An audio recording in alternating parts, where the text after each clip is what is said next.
Halo, selamat bertemu lagi dengan saya Nini Yakob. Terima kasih untuk kesetiaan Anda di channel ini. Kiranya Tuhan memberkati Anda selalu ya. Sebentar lagi kita akan mengadakan pemilihan umum untuk memilih presiden dan wakil presiden. Sebagai umat Tuhan, pasti bertanya-tanya bagaimana saya tahu kandidat mana yang harus didukung.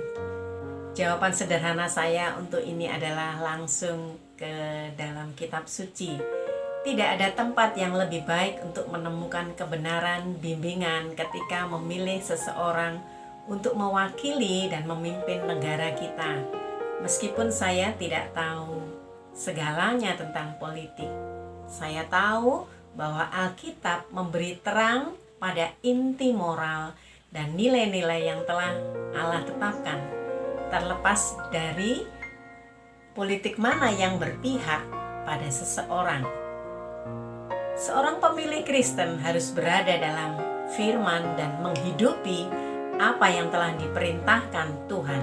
1 Timotius 2 ayat 1-2. Pertama-tama aku menasihatkan, naikkanlah permohonan, doa syafaat, dan ucapan syukur untuk semua orang, untuk raja-raja, dan untuk semua pembesar, agar kita dapat hidup tenang dan tentram dalam segala kesalehan dan kehormatan.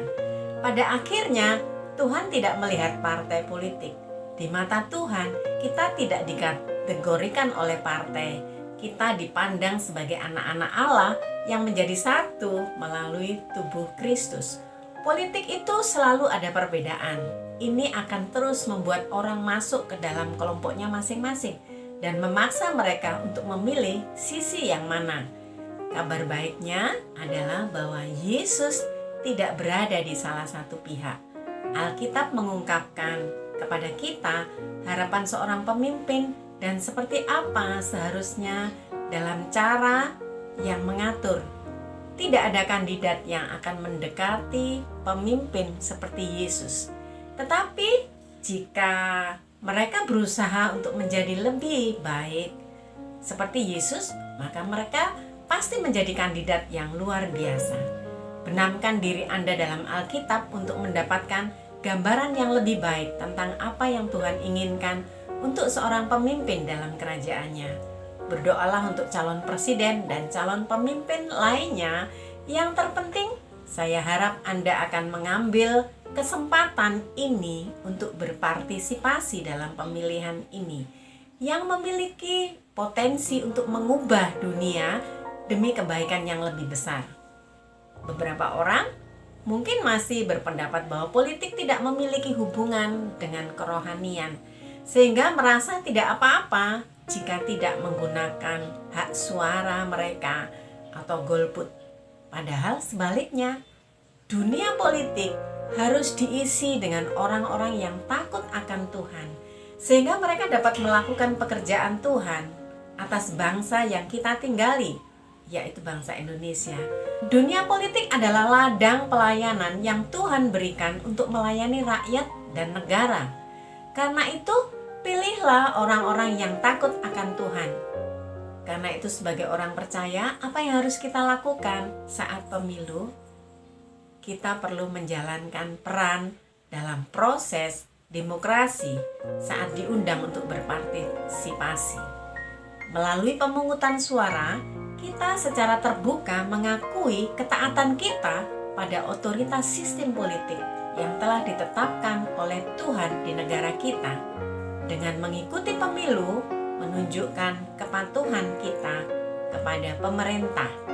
Roma 13 ayat 1, tiap-tiap orang harus takluk kepada pemerintah yang di atasnya, sebab tidak ada pemerintah yang tidak berasal dari Allah. Dan pemerintah-pemerintah yang ada ditetapkan oleh Allah. Kita harus memberikan suara kita. Seperti sebutir garam dapat membawa perbedaan. Memberikan suara kita dapat mempengaruhi masyarakat kita demi kebaikan. Ya, Matius 5 ayat 13, karena kamu adalah garam dunia. Suara kita dapat mempengaruhi sekitar kita.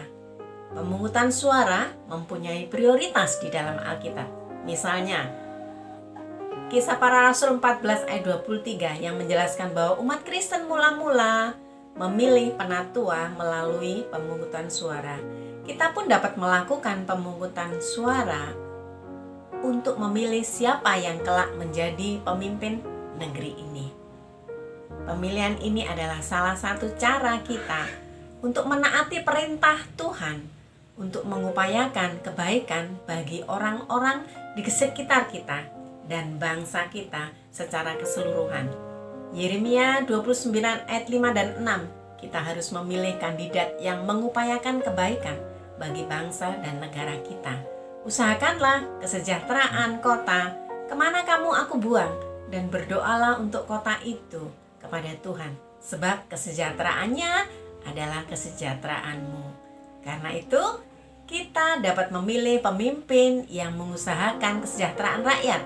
Tuhan kiranya akan berikan hikmat kepada kita semua, agar kita dapat menjadi warga negara yang dapat dipakai Allah untuk membawa kesejahteraan bagi negeri ini dengan melakukan tugas kita sebagai warga negara yang baik ya. Selamat berkarya bagi Tuhan dengan ambil bagian dalam pemilihan umum untuk negeri ini. Tuhan berkati Anda.